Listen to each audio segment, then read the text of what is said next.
उत्तरी गाजा में आईडीएफ की स्ट्राइक, फाइटर जेट से भीषण बमबारी। बैत हनन में जोरदार हमला, हमास के कई ठिकाने तबाह करने का दावा।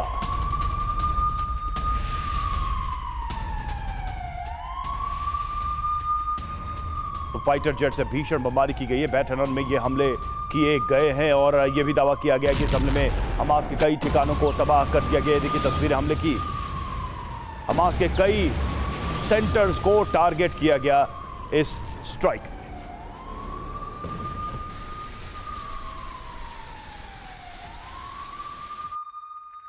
और गाजा में आईडीएफ हमास में भीषण झड़प, इजरायली टैंकों को बनाया निशाना। रॉकेट और ग्रेनेड से हमास का हमला, आईडीएफ के कई टैंक तबाह करने का दावा। अल कसाम ब्रिगेड ने जारी किया वीडियो।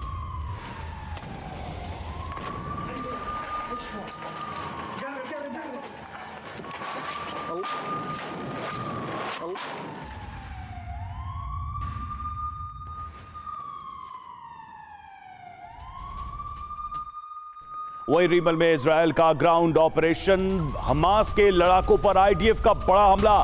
टैंक और ग्रेनेड लॉन्चर से हमास के ठिकानों पर दागे गोले।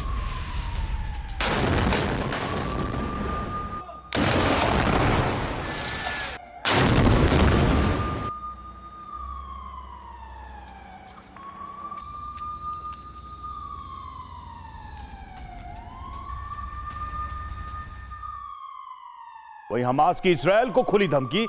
वही हमास ठिकाने को लेकर आईडीएफ का दावा। अल शिफा हॉस्पिटल में मिली सुरंग, हॉस्पिटल में मिली हमास की सुरंग। वीडियो के साथ आईडीएफ ने दिए सबूत।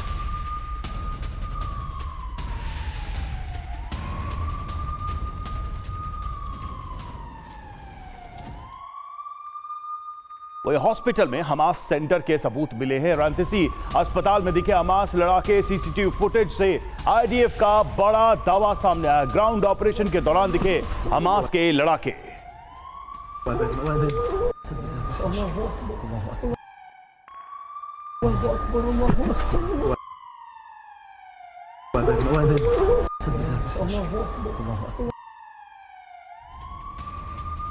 इजरायल और हमास की जंग में यमन के हूती विद्रोहियों और लेबनान के हिजबुल्लाह की एंट्री ने परमाणु युद्ध के खतरे की घंटी बजा दी है। इजरायल पर इस वक्त हमास के बजाय हूती विद्रोहियों और हिजबुल्लाह की ओर से हमले हो रहे हैं। इन दोनों को हथियार और समर्थन ईरान से मिल रहा है। ईरान की अमेरिका और इजरायल दोनों से दुश्मनी है।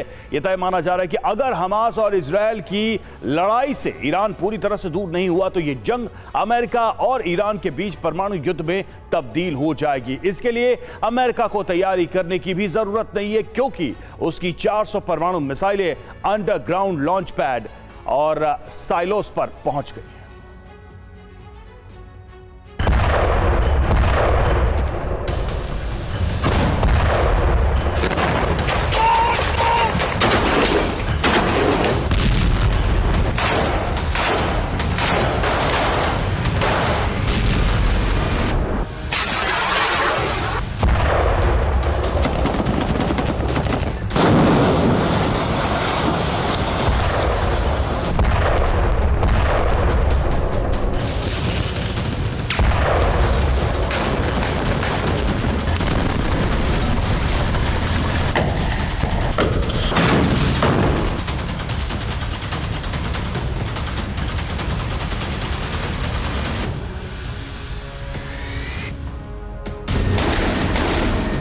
हमास के खिलाफ इजराइल की जंग का 44वां दिन।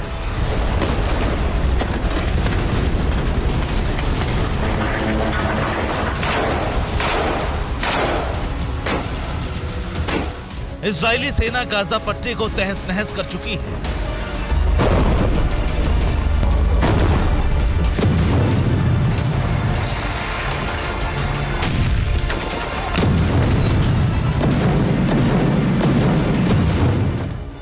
गाजा पट्टी में 12,000 से ज्यादा लोगों की मौत कंफर्म है और 3,000 से ज्यादा लोग लापता हैं।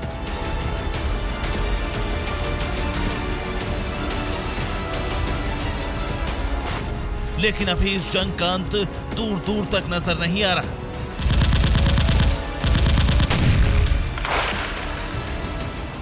क्योंकि हमास को खत्म करने की लड़ाई अब गाजा के साथ साथ वेस्ट बैंक इलाके में भी शुरू हो गई है।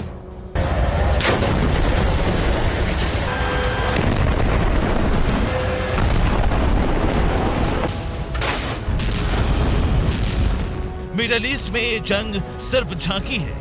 हर बीतते दिन के साथ गाजा की जंग एक महाविनाशक परमाणु युद्ध की ओर बढ़ रही है।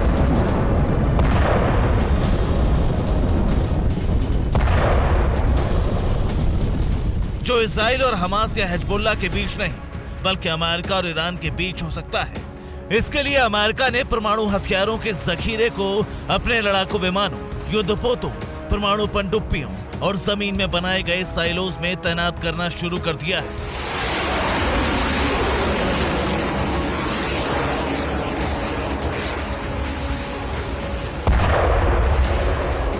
अमेरिका के परमाणु हथियारों के भंडार में लगभग 5500 वॉरहेड हैं, जिनमें एक तिहाई यानी लगभग 1800 न्यूक्लियर वॉरहेड और मिसाइलें रेडी टू फायर मोड में हैं।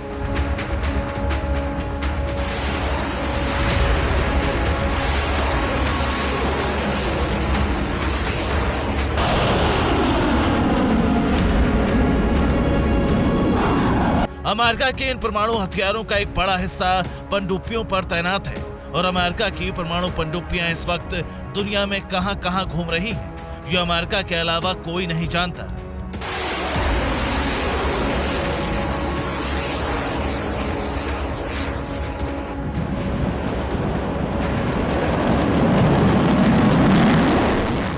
अमेरिका के परमाणु हथियारों में सबसे घातक है मिनटमैन 3 मिसाइल।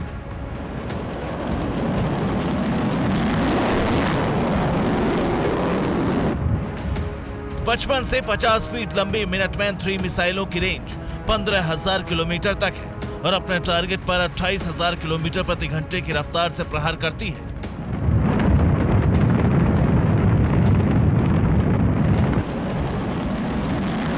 टाइम मैगजीन की रिपोर्ट के मुताबिक अमेरिकी सेना के रणनीतिक ठिकानों पर ऐसी 400 मिसाइलें विशेष चैम्बर में तैनात हैं। एक बटन दबाते ही परमाणु मिसाइलों के साइलों का ढक्कन खुला तो मिनटमैन को अमेरिका से चीन और रूस पहुंचने में आधे घंटे से भी कम का वक्त लगेगा।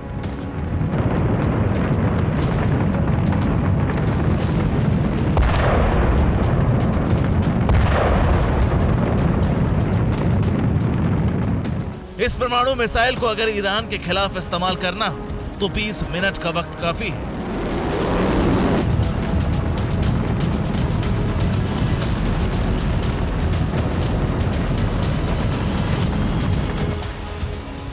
अमेरिका ने अपने परमाणु हथियारों को यूक्रेन पर रूस के हमले के बाद तैनात करना शुरू किया था। रूस के परमाणु हमले की धमकियों से निपटने के लिए पेंटागन ने अपने न्यूक्लियर भंडार को 100 अरब यानी लगभग 8 लाख करोड़ रुपए के बजट से अपग्रेड करना शुरू किया।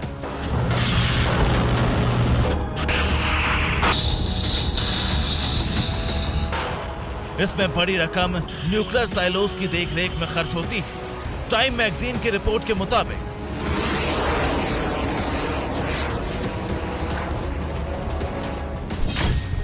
परमाणु मिसाइलों को लॉन्च से पहले जिन साइलोज में रखा जाता है उसके ढक्कन का वजन लगभग 1000 किलो होता है। इनका तापमान हर वक्त 70 डिग्री फ़ारेनहाइट पर मेंटेन करना जरूरी है। मामूली गड्ढे जैसे दिखने वाले परमाणु साइलोज के एक सेंटर की देखरेख पर हर घंटे $55,000 खर्च होते हैं। इसी से आप अंदाजा लगा सकते हैं कि ये परमाणु साइलोज कितने खास और महत्वपूर्ण हैं।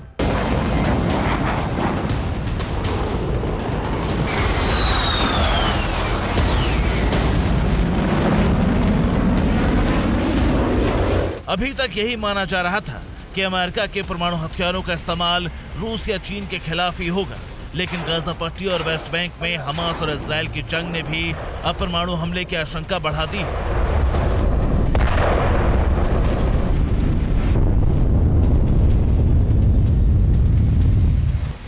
इस आशंका की जड़ है ईरान, जिसके समर्थन से हिजबुल्लाह के लड़ाकों ने दक्षिण लेबनान से इजराइल पर हमले तेज कर दिए हैं।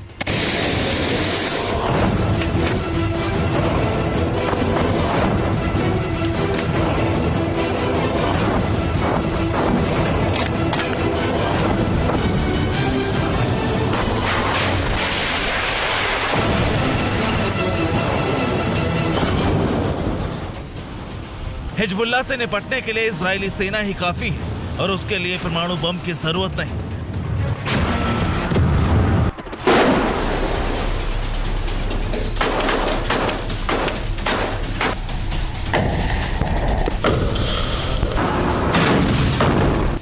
फिर परमाणु युद्ध की आशंका क्यों?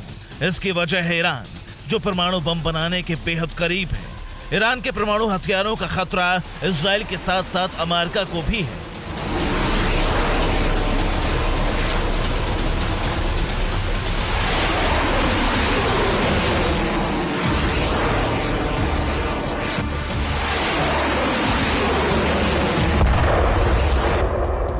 चीन के रक्षा विशेषज्ञ और Fudan institute for belt and road and global governance के कार्यकारी निदेशक हवांग रेनबेई ने आगाह किया है कि अगर हमास के खिलाफ जंग में ईरान की एंट्री हुई तो अमेरिका और ईरान के बीच परमाणु युद्ध हो सकता है।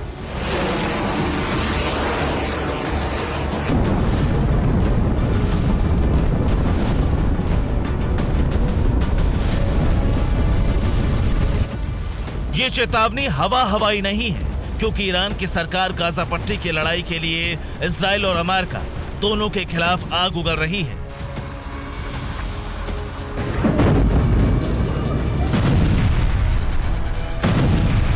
ईरान के विदेश मंत्री का नया बयान भी इसी ओर इशारा कर रहा है कि गाजा की जंग बहुत जल्द ईरान बनाम अमेरिका इजराइल युद्ध में तब्दील हो सकती है। ईरान के विदेश मंत्री ने चेतावनी भरे लहजे में कहा है,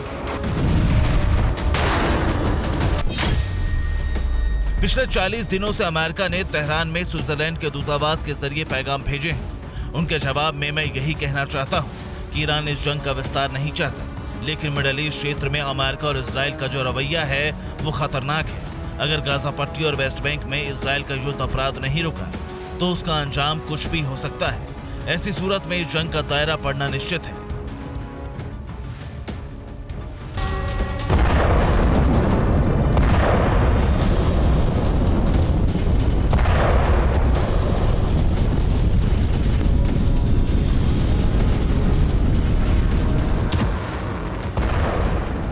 ईरान के अलावा इजराइल को परमाणु हमले के लिए तुर्की भी लगातार उकसा रहा है, जिससे मामला उलझ गया है।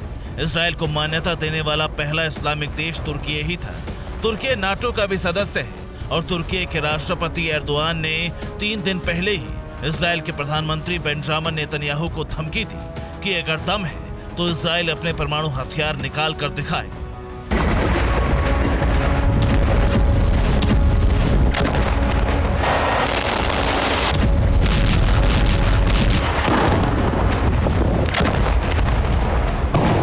इजराइल ने कभी ये कबूल नहीं किया कि उसके पास परमाणु बम है, लेकिन परमाणु हथियारों पर नजर रखने वाली गैर सरकारी एजेंसियों का दावा है कि इजराइल के पास 90 से 200 के बीच न्यूक्लियर वॉरहेड है।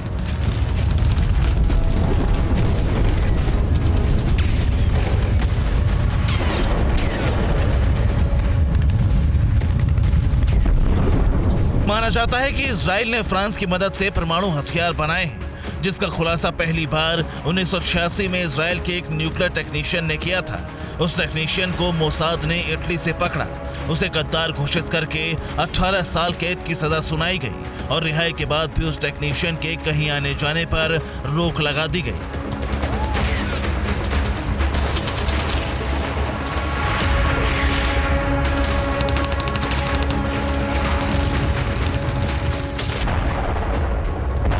जानकार मानते हैं कि चूंकि इजराइल के परमाणु कार्यक्रम को गोपनीय रखा गया है और अगर इजराइल अपने परमाणु हथियारों का इस्तेमाल करता है तो अमेरिका और फ्रांस पर आरोप लगेगा कि उन्होंने इजराइल को चोरी से परमाणु हथियार बनाने में मदद की।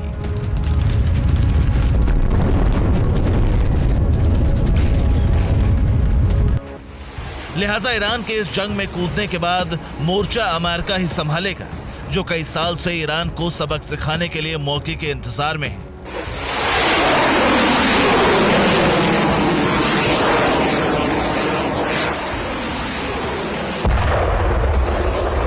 Bureau report, TVN Bharatvarsh.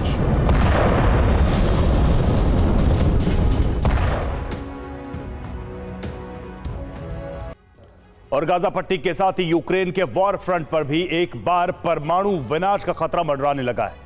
America ने यूक्रेन को ATACMS जैसा एडवांस मिसाइल सिस्टम और F-16 फाइटर प्लेन देकर रूस के गुस्से की आग भड़का दी है। रूस के राष्ट्रपति व्लादिमीर पुतिन ने इसी के बाद न्यूक्लियर टेस्ट बैन ट्रीटी से खुद को अलग कर लिया और अब रूस की हाइपरसोनिक परमाणु मिसाइल भी अंडरग्राउंड लॉन्च सेंटर में तैनात हो गई है। पुतिन ने अमेरिका और नेटो को दो टूक चेतावनी दी है कि अगर कोई भी देश रूस के लिए खतरा बना तो एक साथ सैकड़ों परमाणु मिसाइलें उसे पल भर में मिटाने के लिए तैयार है।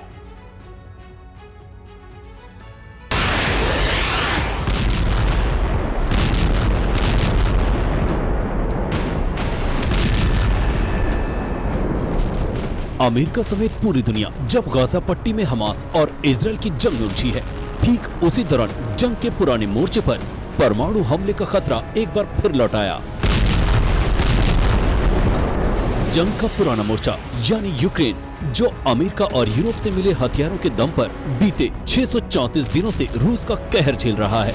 रूस के राष्ट्रपति पुतिन ने गाजा में जंग छिड़ने के बाद यूक्रेन पर हमलों की रफ्तार कम कर दी थी, लेकिन अक्टूबर के तीसरे हफ्ते में अमेरिका ने यूक्रेन को ATACMS यानी आर्मी टेक्निकल मिसाइल सिस्टम देकर राष्ट्रपति पुतिन का क्रोध फिर से भड़का दिया।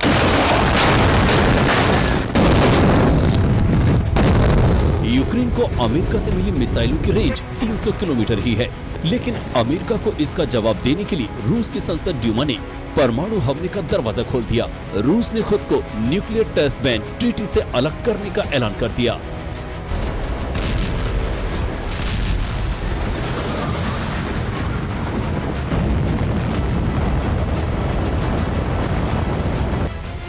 राष्ट्रपति पुतिन का ये फैसला सिर्फ कागजों पर नहीं था, बल्कि उन्होंने अमेरिका और पूरी दुनिया को आगाह करने के लिए रूस की परमाणु शक्ति का ट्रेलर भी जारी कर दिया।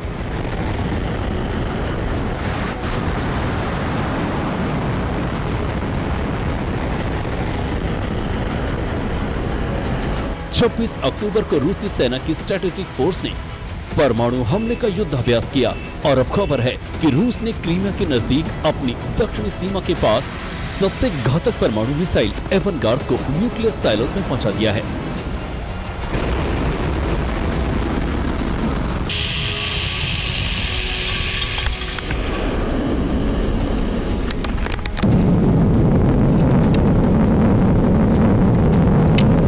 न्यूक्लियर सिलोस में किसी परमाणु मिसाइल के पहुंचने का मतलब यही होता है कि वो हमले के लिए पूरी तरह तैयार है। राष्ट्रपति पुतिन ने अपना इरादा भी खुलकर बता दिया। उन्होंने साफ साफ कहा कि रूस के लिए जो भी देश खतरा बनेगा उसका नामो निशान मिट जाएगा।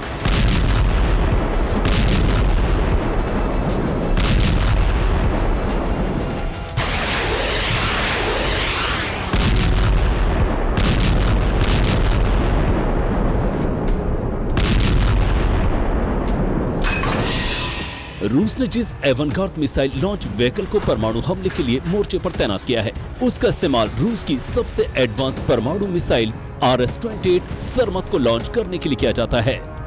208 टन वजनी RS-28 सरमत वही मिसाइल है जिसे पूरी दुनिया शैतान 2 के नाम से जानती है। इसके वॉरहेड में परमाणु और हाइड्रोजन दोनों तरह के महाविनाशक शस्त्र शामिल हैं। रूस ने अपनी इस परमाणु मिसाइल की धमकी यूक्रेन जंग की शुरुआत में ही दे दी थी। राष्ट्रपति पुतिन ने तब साफ लफ्जों में कहा था कि अगर यूक्रेन की मदद के लिए अमेरिका या नेटो के किसी सदस्य देश ने अपनी सेना उतारी तो रूस अपनी रक्षा के लिए पूरी दुनिया को खत्म करने से भी नहीं हिचकेगा। पुतिन की उसी धमकी की वजह से अमेरिका और नेटो के सदस्य देश यूक्रेन की तरफ से जंग में सीधे उतरने की हिम्मत नहीं दिखा पाए। नेटो या अमेरिका ने यूक्रेन में अपनी सेना भेजने का फैसला अब भी नहीं किया है। फिर रूस परमाणु हमले की धमकी क्यों दे रहा है, ये भी समझ लीजिए।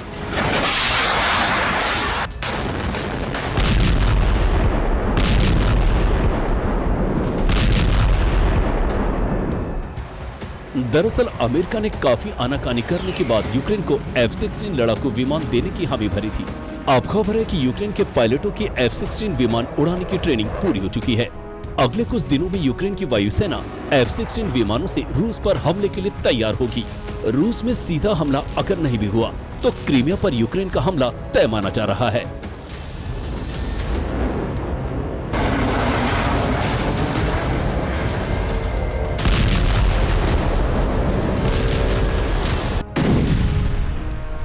यूक्रेन की वायुसेना के प्रवक्ता का दावा है कि F-16 के एक्शन में आते ही रूस के खिलाफ जंग की तस्वीर बदल जाएगी।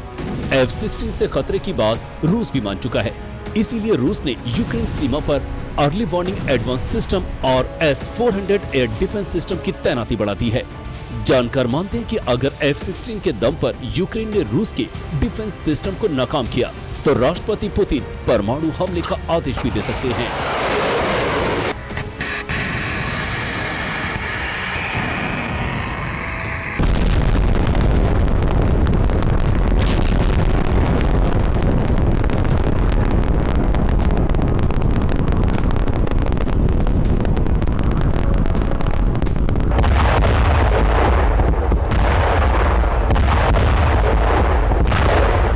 दुनिया पर परमाणु युद्ध की तलवार चीन ने भी लटका दी है।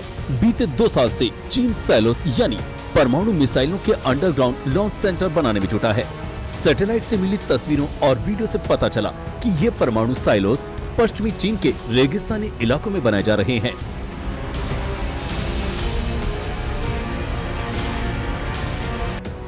दक्षिण चीन सागर में चीन की सेना बीते 1 दशक से परमाणु हथियारों की तैनाती के लिए सैलोस बनाने में जुटी है। चीन की ये तैयारी ताइवान पर कब्जे की रणनीति का हिस्सा है। चीन को मालूम है कि ताइवान पर उसका हमला हुआ तो टक्कर सीधे अमेरिका से होगी। अमेरिका को दूर रखने के लिए ही चीन अपने परमाणु हथियारों की संख्या बढ़ा रहा है और उसके लिए साइलोस भी बना रहा है।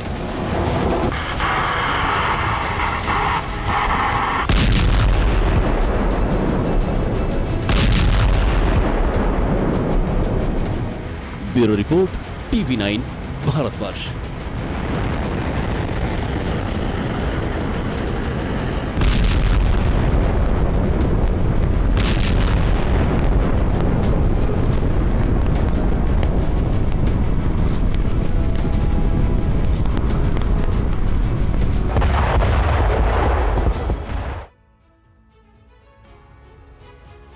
और अब हम आपको दिखाने वाले हैं ऐसा खुफिया ठिकाना जिसके नाम से अमेरिका और इजराइल भी कांपते हैं। यहां ऐसी तबाही का जखीरा मौजूद है जिसका सीधा कनेक्शन इजराइल हमास जंग से है। इस खतरनाक जगह का नाम है बैका वैली जो लेबनान में पड़ता है। लेबनान यानी हिजबुल्लाह का गढ़। हिजबुल्लाह मतलब वो संगठन जिसके लड़ाके इजरायली डिफेंस फोर्सेस के सामने मोर्चा संभाले हुए हैं। आज हम आपको इस सीक्रेट अड्डे के बारे में बताने वाले हैं जहां हिजबुल्लाह के हथियारों का डिपो है, मिसाइल फैक्ट्री है। ये जगह हिजबुल्लाह के लिए सबसे बड़ी ताकत है तो बेंजामिन नेतन्याहू के लिए सबसे बड़ी चुनौती। इसलिए इजराइल की भी नजर यहां पर बनी हुई है। आज पहली बार हम आपको रहस्यों से भरी लेकिन युद्ध के रुख को कभी भी बदल देने वाली जगह के बारे में बताने वाले हैं।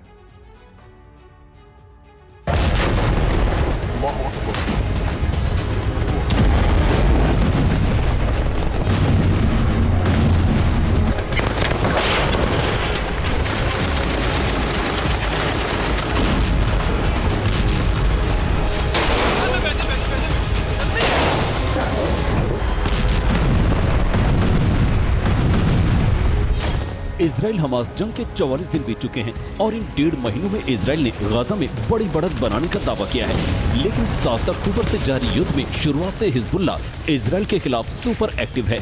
दक्षिण लेबनान बॉर्डर पर उसने IDF के लिए इतनी बड़ी मुसीबत खड़ी कर दी कि इजराइल को अपनी सीमा के पास बसे इलाके को खाली करना पड़ गया, क्योंकि हिजबुल्लाह के लड़ाके लगातार रॉकेट और मिसाइल दाग रहे थे।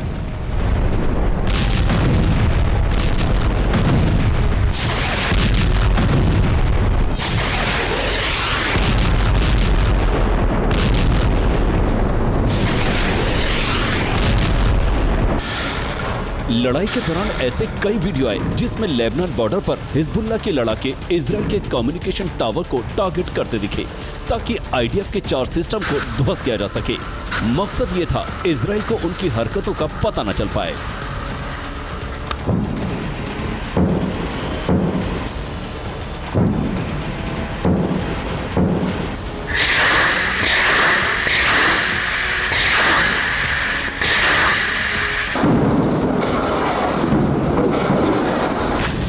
आईडीएफ का दावा है कि इस जंग में हिजबुल्लाह के 200 से ज्यादा लड़ाके मारे जा चुके हैं, लेकिन उसका हौसला कम होता नहीं दिख रहा है।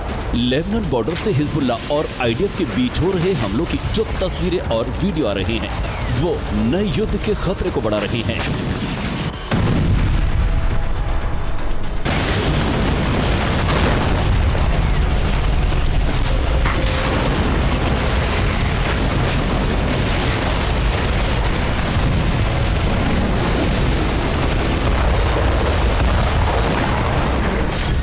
दक्षिणी लेबनान में हिजबुल्लाह के वेपन डिपो और कमांड सेंटर को बारूद बरसाकर बर्बाद किया गया है। लेबनान बॉर्डर पर हिजबुल्लाह और इजरायली आर्मी के बीच जिस पैमाने पर अटैक हो रहे हैं, उससे लग रहा है कि किसी भी वक्त इजराइल लेबनान के बीच युद्ध शुरू हो सकता है।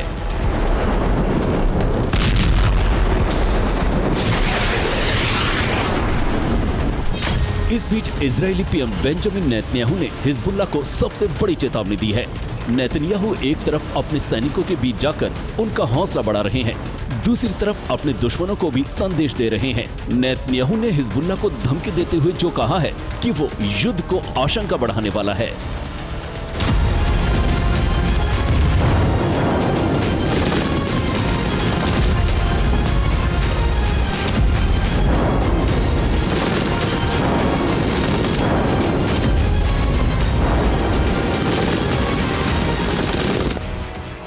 नेतन्याहू ने हिजबुल्लाह को धमकी देते हुए कहा है कि युद्ध के विस्तार की सोचने वाले भूल कर रहे हैं। हमारी सेना और नागरिकों पर हमला भारी पड़ेगा।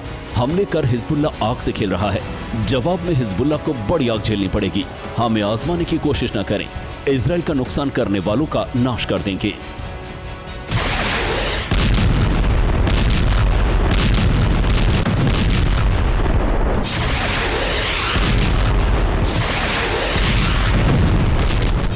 अमेरिकी रक्षा मंत्री लॉयड ऑस्टिन भी कह चुके हैं, लेबनान सीमा पर तनाव बढ़ने से रीजनल वॉर की आशंका है।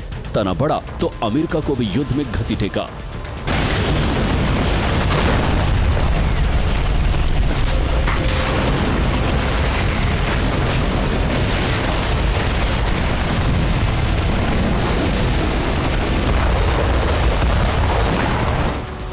लेकिन इतनी धमकी और चेतावनी के बाद भी हिजबुल्लाह का हौसला पस्त नहीं पड़ा है।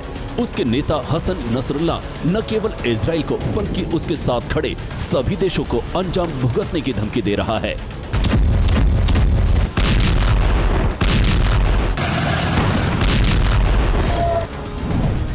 तो ऐसे में सवाल यह है कि हिजबुल्लाह की असली ताकत क्या है?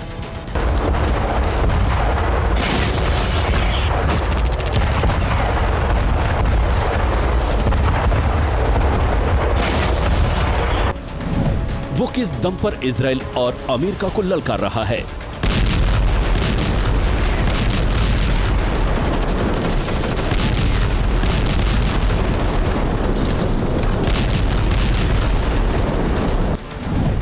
क्या हिजबुल्लाह के पास इतने हथियार हैं कि वो इजराइल से भिड़ सके?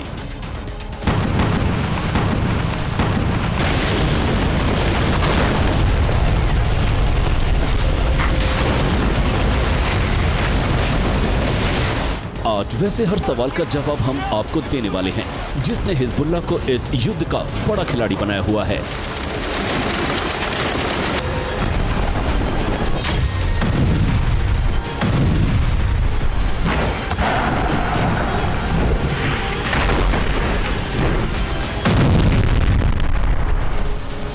दरअसल हिजबुल्लाह हमास से बड़ा, खतरनाक और ताकतवर संगठन है। उसके पास लड़ाकों के साथ हथियारों का जखीरा भी है। ये बात बेंजामिन नेतन्याहू को भी पता है। तो सवाल है कि क्या हिजबुल्लाह अपने हथियार खुद बनाता है या फिर इसके लिए वो किसी और के भरोसे है? आपको हम पहले सवाल का जवाब देते हैं।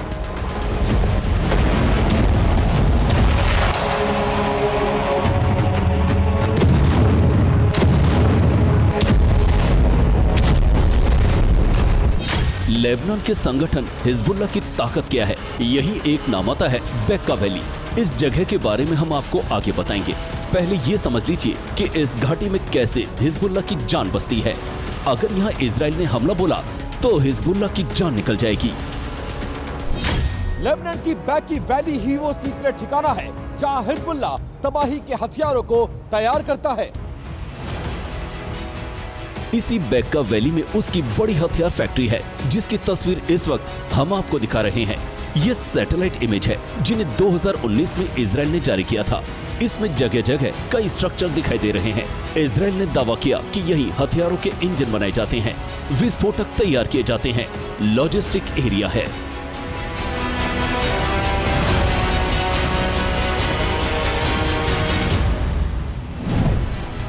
बेक्का वैली ही वो खुफिया अड्डा है जहां हिजबुल्ला अपने लिए मिसाइलों का जखीरा तैयार करता है। हिजबुल्ला की पुरानी अनगाइडेड रॉकेटों को प्रिसिजन मिसाइल में बदलने की कोशिश है। इसके अलावा मिसाइलों का उत्पादन भी अपने दम पर करने का प्लान है। दावा है कि हिजबुल्ला के पास 1.5 लाख मिसाइलें हैं और इसी बेक्का वैली में हथियारों का बहुत बड़ा गोदाम है। इजराइल सरकार का दावा है कि बेक्की वैली और उसके आसपास के इलाकों में यह हथियारों को तैयार किया जा रहा है, जिसका पर्दाफाश उसने 2019 में ही कर दिया था।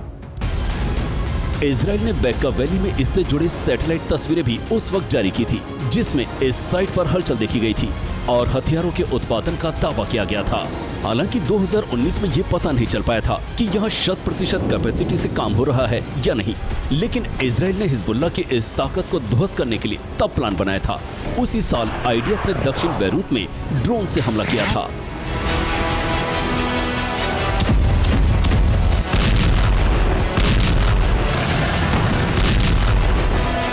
बताया गया कि दक्षिण बैरूत से शिप के जरिए बेक्का वैली में तबाही के हथियार का कच्चा माल पहुंचाया जा रहा था, लेकिन इजराइल ने ऐसा होने नहीं दिया और उसे रास्ते में ही तबाह कर दिया था। दरअसल बेक्का वैली में इजराइल की वायुसेना ने 1982 में भी हमला किया था। तब हथियारबंद लड़ाकों को खत्म करने के लिए ग्राउंड फोर्स लेबनान के अंदर घुस आई थी। उसी दौरान उसकी एयरफोर्स ने बेक्का वैली में अटैक किया और उसकी मिसाइलें ध्वस्त कर दी थी। बेक्का वैली लेबनान की सबसे उपजाऊ भूमि किसी जमाने में हुआ करती थी, लेकिन मिट्टी के कटाव और धुआंधार पेड़ों की कटाई के कारण ये आज की तारीख में सबसे बंजर भूमि में गिनी जाती है। बेक्का वैली कभी लेबनान का सबसे उपजाऊ इलाका हुआ करता था, लेकिन मिट्टी के कटाव और पेड़ों की धुआंधार कटाई की वजह से बंजर भूमि में बदल गई। 2021 में यूनाइटेड नेशंस एनवायरनमेंट प्रोग्राम ने लेबनान के साथ मिलकर इस इलाके में नई जान फूंकने का बीड़ा उठाया, लेकिन ये वैली हिजबुल्ला की पूरी नजर से कभी आजाद नहीं हो पाई। आज भी वहाँ उसके विध्वंसक वेपन तैयार होते हैं, जिनके जरिए वो इजराइल को निशाना बना रहा है। यही बेक्का वैली हिजबुल्ला की ताकत है, जिससे इजराइल ही नहीं अमेरिका भी थर्राता है। यही बनी मिसाइलों और रॉकेटों के दम पर वो पश्चिमी देशों को लगातार ललकार रहा है। तो सवाल यह है कि क्या इजराइल बेक्का वैली में हमला करेगा?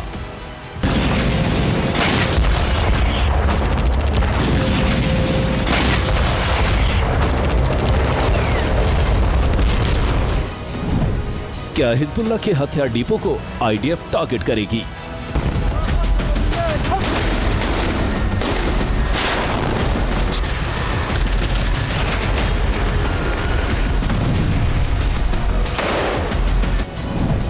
अगर बेक्का वैली में इजराइल ने अटैक किया तो क्या होगा? इजराइल अभी गाजा से हमास का नामो निशान मिटाने के मिशन में जुटा हुआ है। हालांकि वो लेबनान बॉर्डर पर भी मोर्चा ले रहा है, लेकिन उसके लिए हमास से बड़ी चुनौती हिजबुल्ला साबित हो रहा है, क्योंकि उसके पास जो हथियार हैं वो हमास से ज्यादा घातक हैं।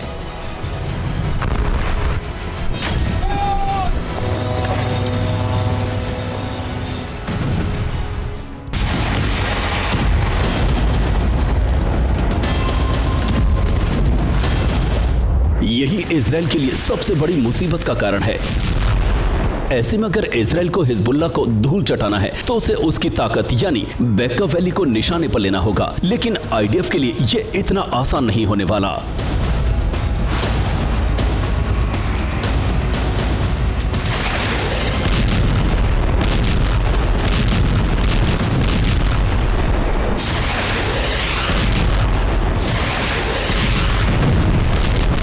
कहा जा रहा है कि हिजबुल्ला के हथियार गोदाम जमीन के नीचे भी बने हुए हैं, जहां उसकी मिसाइलें और रॉकेट सुरक्षित रखे हुए हैं।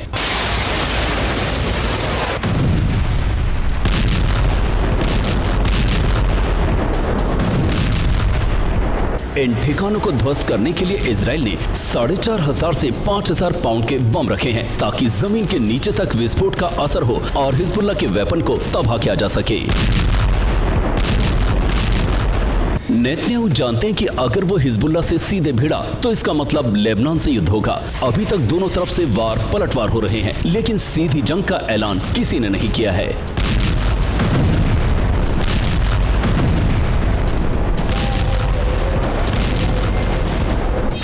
धमकियां दोनों तरफ से दी जा रही हैं। ऐसा लग रहा है जैसे कि अब हमला हुआ किताब, लेकिन ऐसा अब तक हुआ नहीं है। आखिर क्यों? इसके लिए हमें हिजबुल्लाह की युद्ध लड़ने की ताकत को जानना जरूरी है। एक्सपर्ट मानते हैं कि हिजबुल्लाह के पास आज की तारीख में 1 लाख रॉकेट हैं जो इजराइल के किसी इलाके को हिट कर सकते हैं। इसके पास रूस में बनी कत्यूशा मिसाइल है जिसकी रेंज 30 किलोमीटर तक है। हिजबुल्लाह के जखीरे में ईरान में बने राद, फज्र और जिलजिल रॉकेट भी हैं जो कत्यूशा से ज्यादा घातक हैं। हिजबुल्लाह के मुखिया नसरुल्लाह भी कह चुके हैं कि 2006 के बाद उसके संगठन के पास गाइडेड और प्रिसिजन सिस्टम है जो अगर इजराइल की तरफ दाग दिए गए तो वहां किसी परमाणु बम जैसी तबाही आ जाएगी।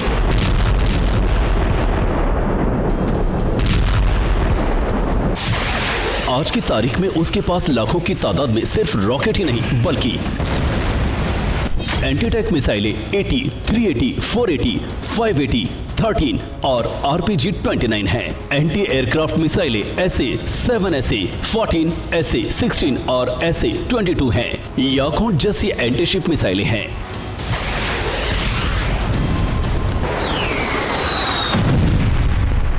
इनके अलावा खतरनाक ड्रोन है। एक्सपर्ट मानते हैं कि ये ड्रोन काफी सस्ता और काफी संख्या में बनाए गए हैं ताकि इजराइल का आयरन डोम एयर डिफेंस को चकमा दिया जा सके।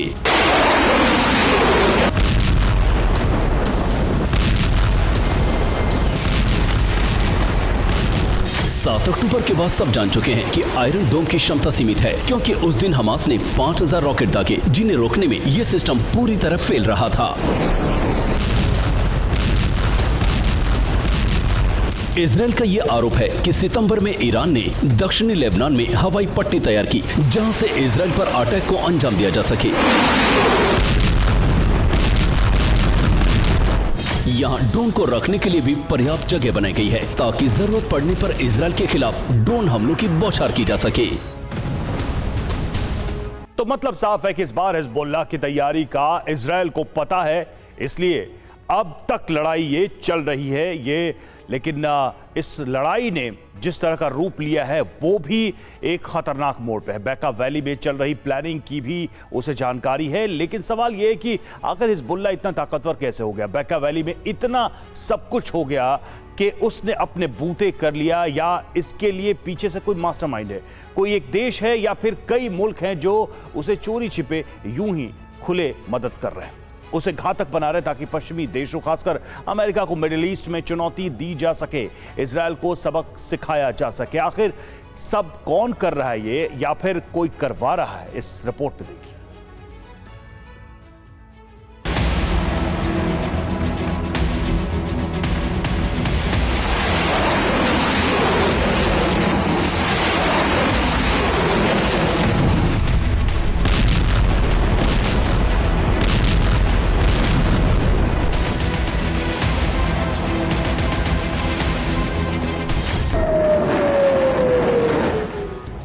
गाजा युद्ध के दौरान हिजबुल्लाह के तेवर ने इजराइल को भी चौंका दिया। हमास के लिए जिस तरह वो जंग के मैदान में कूदा, उसने नेतन्याहू की फौज को 2 फ्रंट पर फंसा दिया, पहला गाजा और दूसरा लेबनान।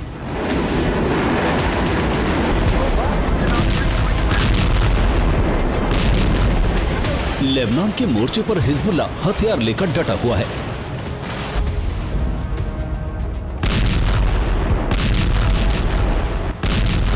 उसके पास जो घातक वेपन है, मिसाइलें हैं, रॉकेट हैं, वो ईरान, रूस, चीन और सीरिया में बने हुए हैं।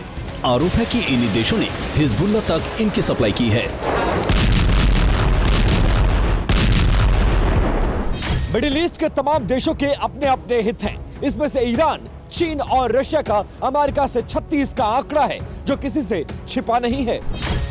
ईरान, रूस और चीन के त्रिकोण की वजह से ही मध्य पूर्व में हथियारों की ताबड़तोड़ तस्करी होती है, जिसका फायदा हमास और हिजबुल्लाह जैसे संगठनों को जमकर हो रहा है। उन्हें आसानी से ये वेपन मुहैया कराए जा रहे हैं ताकि मिडिल ईस्ट में पश्चिमी देशों को कमजोर किया जा सके और अपनी पैठ बढ़ाई जा सके।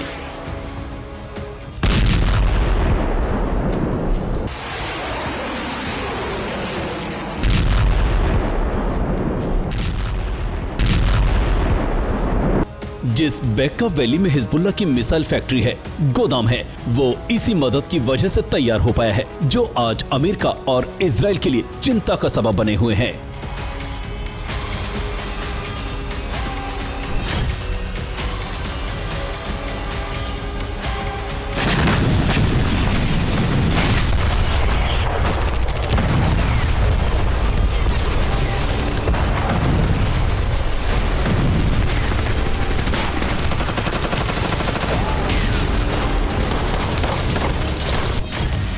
बेका वैली रोमन साम्राज्य के दौर से ही नशे की तस्करी का केंद्र था। लेबनान में हशीश और अफीम की सबसे ज्यादा खेती यही होती है, इसलिए यहाँ हथियारबंद संगठनों और आपराधिक गिरोहों को पैसे की किल्लत कभी नहीं होती। 1990 के दशक में बेका में 50 करोड़ डॉलर की अवैध अफीम की खेती हो रही थी। 90 के दशक में अमेरिका ने एंटी ड्रग्स ऑपरेशन चलाकर थोड़ा शिकंजा कसा था। इससे पहले 2006 में भी बेका वैली में हिजबुल्लाह और इजराइल की जंग हो चुकी है। 2006 में हुए उस युद्ध के बाद लेबनान की सरकार का भी वहां कंट्रोल खत्म हो गया था। उसी के बाद बेका वैली पर हिजबुल्लाह का अघोषित शासन शुरू हो गया। अफीम और हशीश की खेती भी उसके बाद ही बढ़ी और उसकी कमाई से हिजबुल्लाह अपने लड़ाकों की ट्रेनिंग से लेकर उनके लिए हथियारों की फैक्ट्री तक चला रहा है।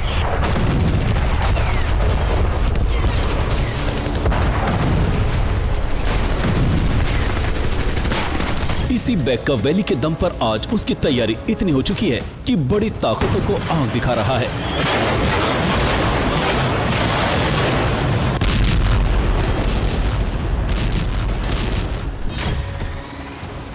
भूमध्य सागर से लेकर लाल सागर तक अमेरिकी नौसेना का बेड़ा डेरा डाले हुए हैं। मध्य पूर्व के उसके जवानों की तैनाती बढ़ाई जा चुकी है ताकि अगर इजराइल हमास युद्ध का दायरा बढ़ा तो उसे कंट्रोल किया जा सके। हिजबुल्लाह लेबनान में ईरान समर्थित शिया मुस्लिम राजनीतिक दल है और उसके साथ ईरान खुलकर खड़ा है। गाजा युद्ध के दौरान ईरान के विदेश मंत्री हुसैन अमीर अब्दुल्लाहियन लेबनान का दौरा हो चुका है। वो उसके साथ हमास के नेताओं से भी मिल रहे हैं। ईरान पर यह तक आरोप लग चुका है कि वो मिडिल ईस्ट में युद्ध को भड़का रहा है।